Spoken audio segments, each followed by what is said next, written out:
Thank you so very much. Thank you. This one HR and Director, everyone's been very good. I am truly pleased to have this privilege to come before you all. As he said, I'm Deric Feacher, and I have the honor of serving a great community in Haines City called in Polk County. Haines City, Florida, we call it the heart of Florida. And so I just want to let you all know that I'm not running from anything. I have a great job, I have a great commission, and I have a great pay. I have a community that has seen tremendous growth working with great individuals. The reason I applied for this position is because I have a unique experience here. I actually live right across the street on Walker Street. So it wasn't hard for me to find this facility. So I do know there, so when they were telling me that I need to get up early to get here, I thought, I think I can get here. I do know this area quite well. You read my resume. You read my cover letter. I truly believe that I'm competent and qualified to lead the world's most famous beach and help to transform the very fabric of this community. I've seen all the growth that's taken place on the west side. I've been out to the new outlet. I've been to the Dave & Buster's. I've seen that community. I've seen all the stuff taking place on International Speedway. I'm actually staying at the autograph collection at One Daytona, thanks to all of you who pay taxes into this community. They provide us with great accommodations. And now I really want to invest my time serving this community as city manager to help some of the core areas and do what I call that neighborhood by neighborhood improvement. You definitely need that in a community. It's not always about big growth and bringing in big industrial users and commercial users, but it's really about how do you do that neighbor to neighbor mindset? How do you have the concept? How do you improve the very quality of life for every single individual, whether you're white or black, Jew or Gentile, Protestant or Catholic, liberal or conservative? How do you work with people to transform the very fabric of communities? I always use for a prime example that my grandmother, when I left Daytona Beach in 2000, I was planning on coming back. I was actually doing governmental relations at Kaiser College, now it's a university, and actually going between churches at Allen and sometimes Tubman and Stewart Memorial and even Butts Temple a little bit. I was actually going back because my grandfather had passed away and my grandmother, they needed someone to make her move to Winter Haven. And she was not moving fast enough, and we knew that my grandmother needed, so I just started packing up stuff and moving her. And eventually she said, hopefully I have a place to stay. I said, yeah, you have a place to stay, you have your own home. And so I moved her and I went and worked in Parks and Rec in Winter Haven. And I told the city manager when he asked me, he says, hey, you wear a suit to work every day. Why are you wearing a suit at Parks and Rec? Because I wanted the young people to not just see people in shorts and t-shirts, but I wanted to see them in that historic African American community, that there was someone that was highly educated and qualified and he dressed nice. And and that's why I came. And I told that city manager, I'm only here for a little bit. I want to go back to Daytona Beach. I'm only here for a little bit, and if I stay longer than that, I'm going to want your job. And you know what he said to me? He says, good. I need a communications and marketing and IT department. You're going to create it, so I went over there and worked in that. But then he says, I like you. And then he sent me around, and I worked in every single department of local government and performed every job. Now you're looking at me, the person that wore a suit to work every day, perform every job. Yes, I picked up trash on the back of a garbage truck in my own neighborhood because I realized that I needed to understand what every single employee did. He didn't tell me I had to do that. He just told me to go in and evaluate the strengths and weaknesses of each department. But I said if I truly wanted to know what was happening, I was going to do every single job. And I did, from riding on the back of a garbage truck, going down into a lift station, working at the fire department. In the fire department, they actually thought I was a new recruit. So they made me wash the truck and everything until the battalion chief came out and said, guys, he works in the city manager's office. What are you all doing? They thought I was a new recruit because I came in, spent the night. And so I've experienced every facet of government, working in every single department. So I understand what the person that just came in that's working in the library, overseeing pottery programs, to the person that is the chief of police, being in charge of public safety has to do. I'm wanting to come here because I believe that I can provide some transparency, working with the communications team, that I can let people who sometimes feel underappreciated and underprivileged, that they have offer value, that I can work with not only the CEOs and the Business Alliance, but I can work with the neighborhood association that might be on Beachside at a time sometimes feels like they're not getting what they should be getting on Beachside, or the people that live in Midtown or Newtown, they're not getting stuff. I believe that I can bring value. to this community. I believe that I can help small businesses find ways to get the resources to improve their businesses. That you as a community member can have access to me. I'm not off the grid where you can't communicate with me. And those are things that I've done. And sometimes it gets me in trouble. Sometimes commissioners and sometimes city employees don't like it when I do my monthly coffee talks, where I allow citizens to come and ask me something for a whole hour, and it doesn't matter what it is. There's no agenda. There's no steps to what you have to take. I sit at a table or I stand up and do what I'm doing now, and you ask me a question, I answer it. Transparency is important to me. Or when I do the walking and talking with the mayor, and I'm out of breath halfway through the walk because somebody decides that they're an athlete but wants to have a conversation with me on their morning run. Yeah, I still do it. That's why I'm getting a little smaller, and I start talking very slow when I want them to slow down. They think I'm trying to get my point across, but really I'm just trying to get them to slow down. Trying to do that, are doing the inside, what we call the Inside Winter Haven or Inside Haines City Tour, where it's not only about people doing the Citizens Academy where they're learning out what's happening on the outside, but now they get to come in and talk with the employees and hear from the employees. A lot of times there's conflict between employees because you really don't know that person. But really it's neighbor to neighbor. So if you got a code officer who's always giving you a hard time, or if you got a planning manager or a planner giving you a hard time, won't approve your plans to get to the city commission, it's because you don't know each other. The employee should feel like it's family. And that's the type of operation I want. But I do know that as a chief administrative officer, or chief executive officer, city manager, whatever title you give, that I'm responsible to make sure that the resources that the city commissioners give to me to spend, that they're used in a fiduciary manner that's above board. And so that's just my opening statement. I didn't want to go through all of the key points of I manage a budget of $110, $20 million. I got 400 employees. We got capital. I don't want to do all of that because you can read that unless you ask me that. So I will answer any question you have. I think he's going to, the HR director will walk around. But you can ask me anything. Just don't ask me how much I love my wife because I love her to infinity. Question from the floor. First this time. So you've been asking questions a lot. The same one. Okay. I've been able to ask the same question to all candidates, and it's in 3 parts. And give me your name also. Malcolm Williams. Malcolm, thank you. The first part of the question is you know that the city of Daytona Beach has a strong city manager type of government. I want to get your interpretation of that. And see, you kind of already hit on that. So I just wanted to get your interpretation of what that's going to look like for the city. Well, I don't think Daytona has a strong mayor. You say strong city manager. Strong city manager. That's what I said. Well, I don't think they have a strong. I don't think they have a strong manager situation. But that's what I can only assume. You're assuming that the manager kind of runs everything. Correct. Well, the manager. I will say the manager is responsible to the elected officials, which I will be responsible to the elected officials to make sure that their policies and agenda is presented. But I'm one who's a collaborative individual, trying to make sure that I marry up the elected officials' policies, their vision, with the vision and priorities of the community. And how do you do that is by these neighbor-to-neighbor conversations. So I don't have a problem saying, I hear you. How do I communicate what she is saying back to the elected officials, and how do we marry those up, and how do I implement them?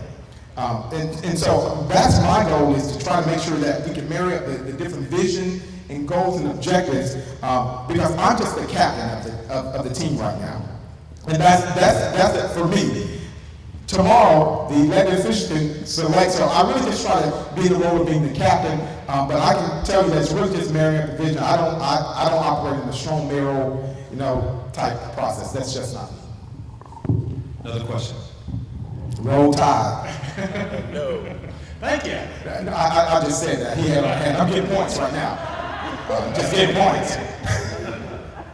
But Deric, just wanted to ask you, what's your experience in working with not only neighboring cities on area type issues and stuff that affect multi-cities, but also in working with the county?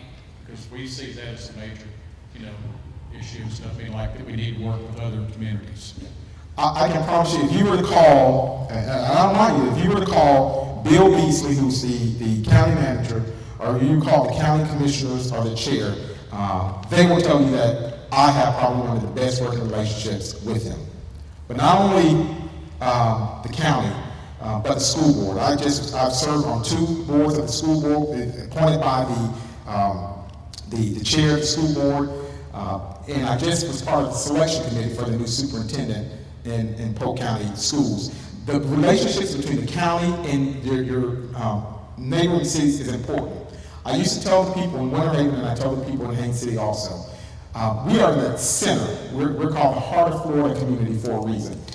The only way people can get to our city is they've got to go through another city or a county. So I want that city and that county to look good as well.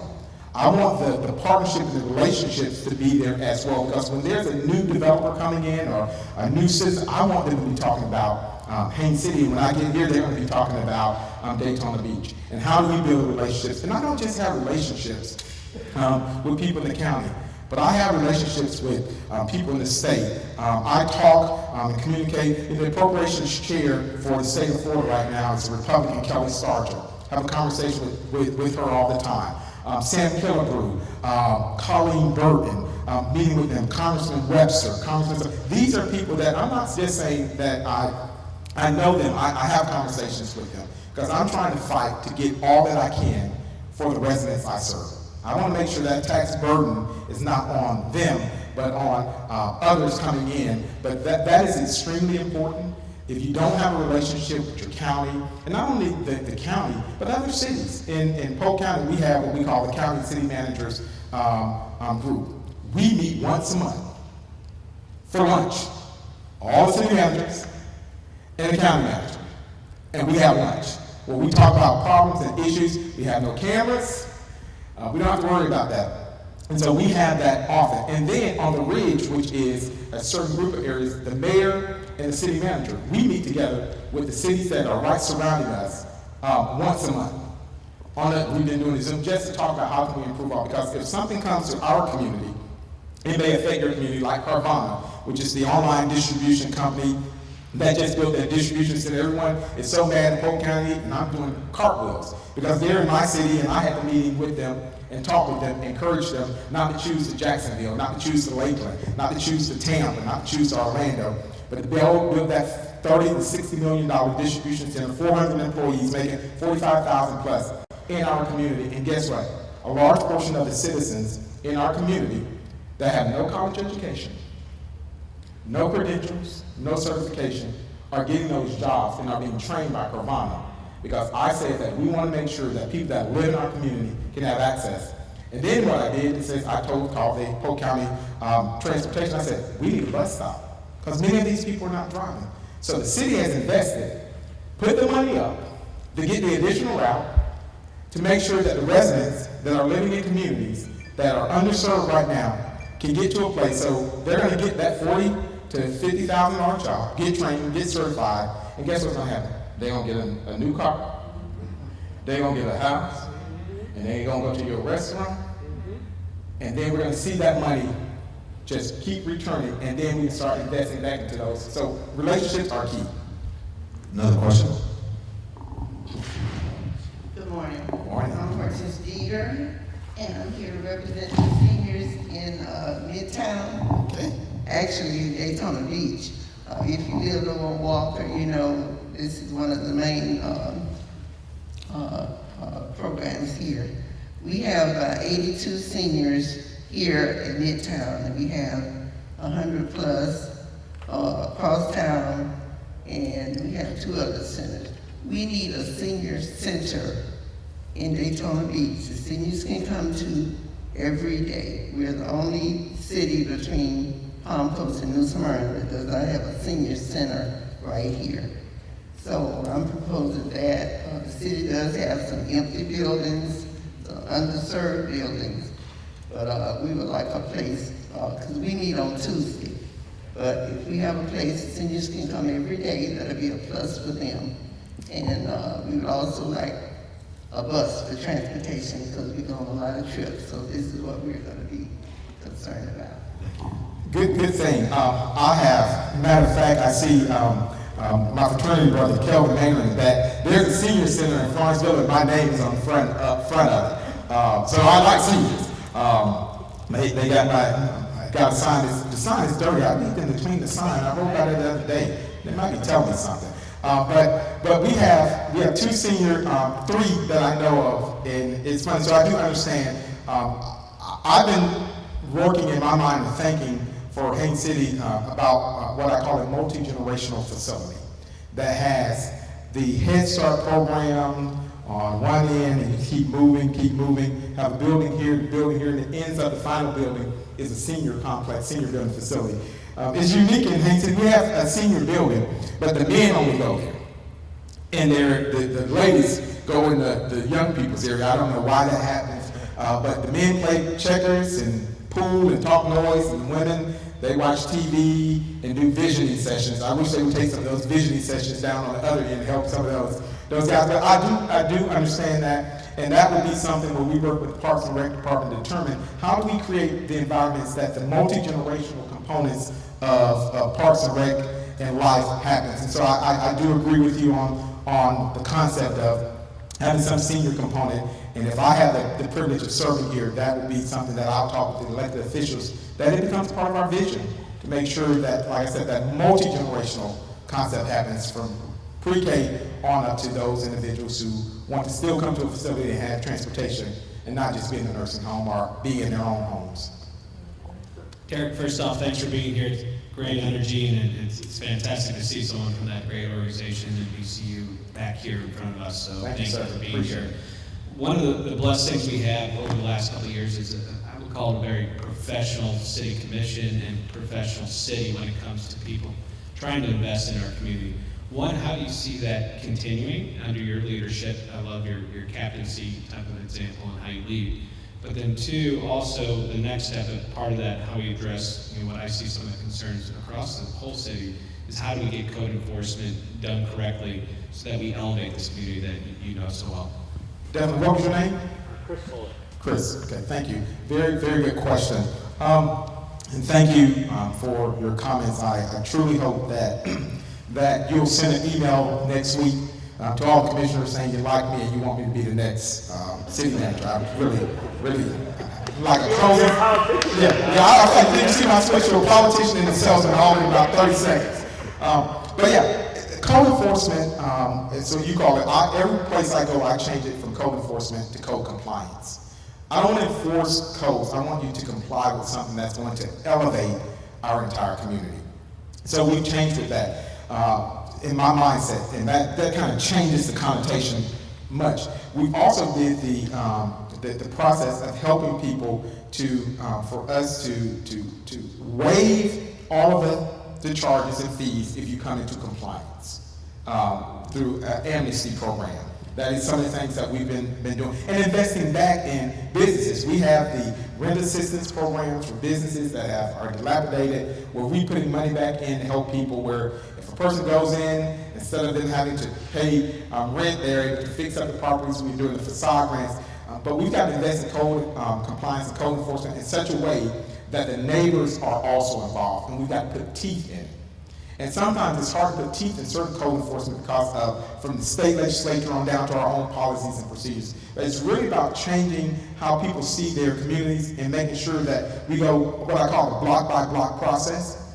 And we take time where we focus our efforts in certain areas and let everyone know this is our focus, and then we keep moving each area and finding people to invest in those communities. That is the tough part of code enforcement. But in Haines City, we found private developers, nonprofits, and churches that have been willing to invest with us if we were to help them to redevelop those areas. And so the goal is to make sure that we have a good, active code enforcement group, but it's really about trying to help people get in compliance and understanding why their property is the way it is. And sometimes what I've seen in our areas, people don't have the resources to fix up their properties. So now we're trying to find state, federal, and private entities to help, and we've seen that happening in Haines City, even though we still have the problem.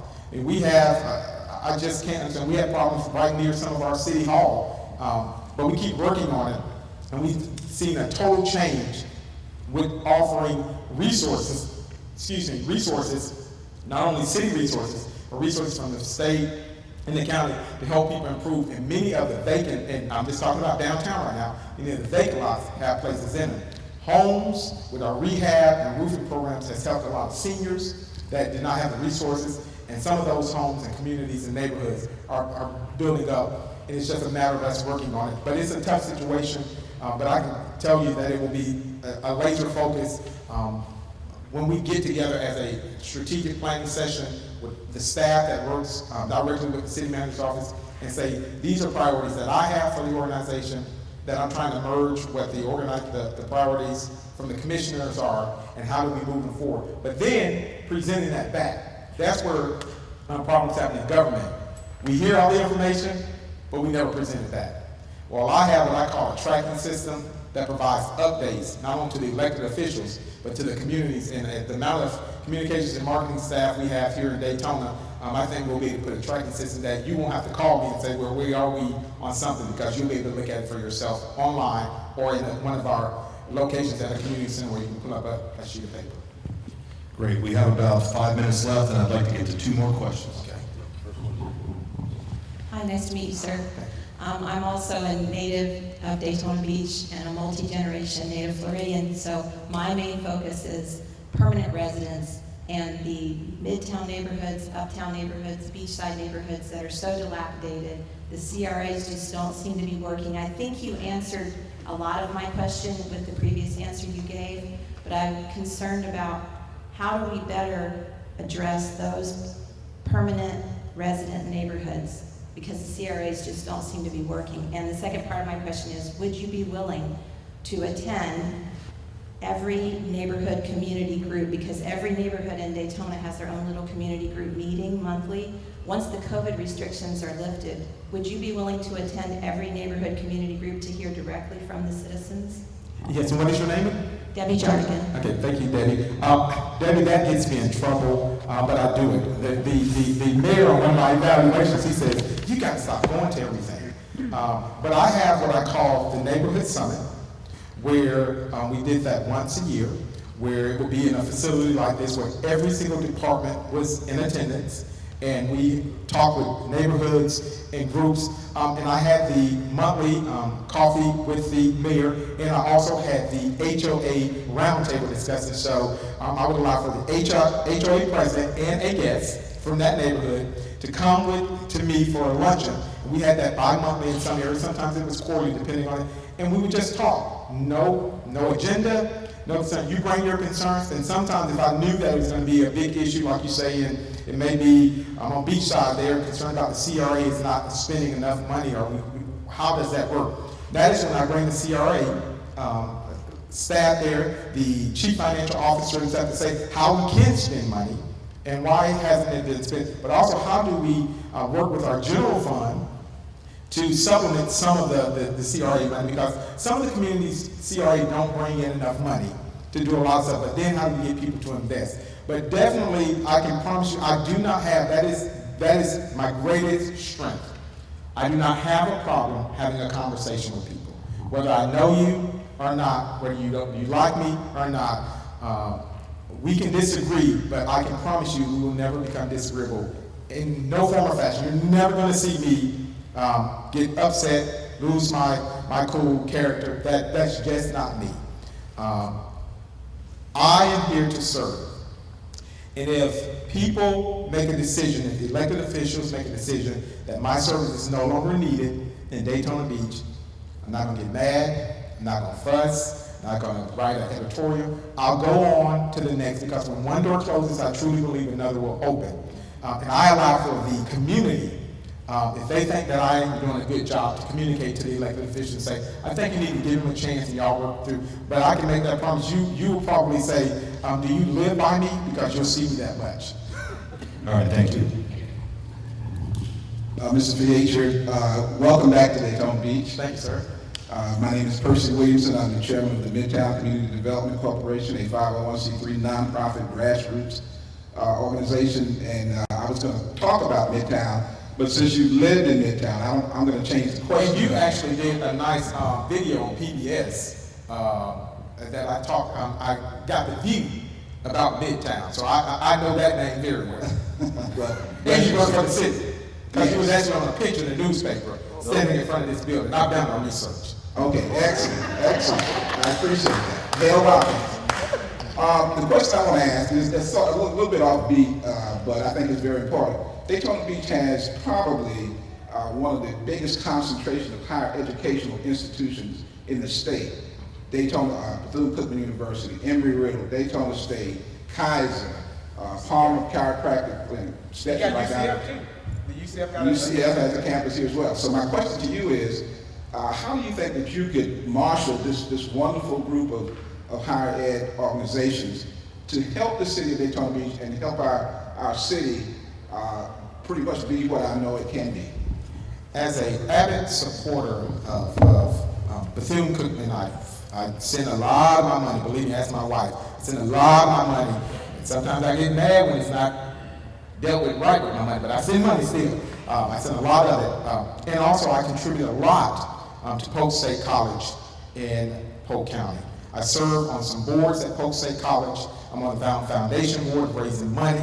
I actually was the chair of the United Way of Central Florida, raised the largest amount of money in the history of that United Way of Central Florida, received an award in Canada at the United Way Conference. So I do understand the value of that.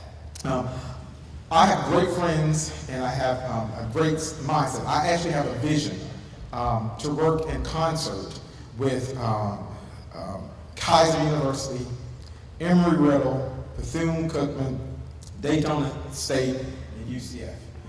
In Tallahassee, a close friend of mine who's an attorney, he's actually my personal attorney, deals with land development and is a builder, also a professor at Florida State, Jake Tiger. He's founded what we call the Donley Station.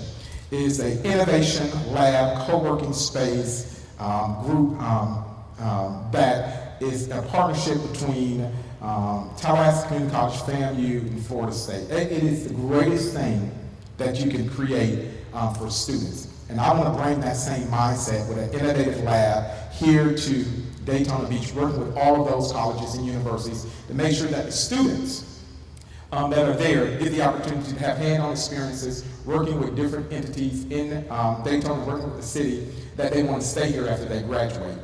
We've got people work in schools, business at, the Bethune-Cookmans and the Embry-Riddle and the Daytona State. They should be working with people like Brown & Brown, insurance, having internship opportunities, working with those students that are in the pre-law program or political science, public administration, should be working with attorneys. And how do we get them all together by having an influx of private money, city money, to help those students learn with some type of innovation lab? Because there are small business owners, and since you said Midtown, I'll say there's a small business owner on Midtown. Why shouldn't a student at one of these colleges and universities have that opportunity as an internship or as a project to create their website, to put a business plan together for them, that it becomes a part of their curriculums at these different schools from Daytona State on up, that hey, this is your assignment. You need to do a business plan for this CPA that doesn't have the capital for a building, does not have the capital for the infrastructure. So you need to build a website and help them put a business plan to go after resources and money. The students that are working in the political science schools, they should be the individuals that say, the city calls and says, I need you to put together a white paper on legislative analysis. How do we get funding from the federal government or from the state government? Utilizing those students, working with the president, the provost, academic affairs, student affairs, to get those students involved and get them here where they start a business and they don't leave. And they have a place. This is a college town, no matter how we take it or leave it, but we don't cater as much to the college students, and not only from entertainment and enjoyment, but how do they better themselves to have on their resumes when they decide to go into grad school or go into the workplace that, hey, you know what? I built a website for Roll Tide Enterprises, which is a new consulting firm that just started on how to engage citizens in the process. Or I did a business plan on how to get funding from the federal government to start a senior center and build a senior center. Or if we don't start, how to renovate one of the properties that the city of Daytona has, or how we get on the beach side, how do we deal with erosion issues, and how do we deal with flooding and insurance issues. Those are the things that these students that are in schools of engineering, the schools of business, have to be a part of. And the HR director is telling me that if I want to get my hotel room paid for, I got to wrap it up. He's back there doing this, and I do. I'm saying at the autograph collection, and I know that's not cheap, so I appreciate the citizens of Daytona making sure that taxes are paid, and then I get to have great accommodations. Deric Feacher, everybody.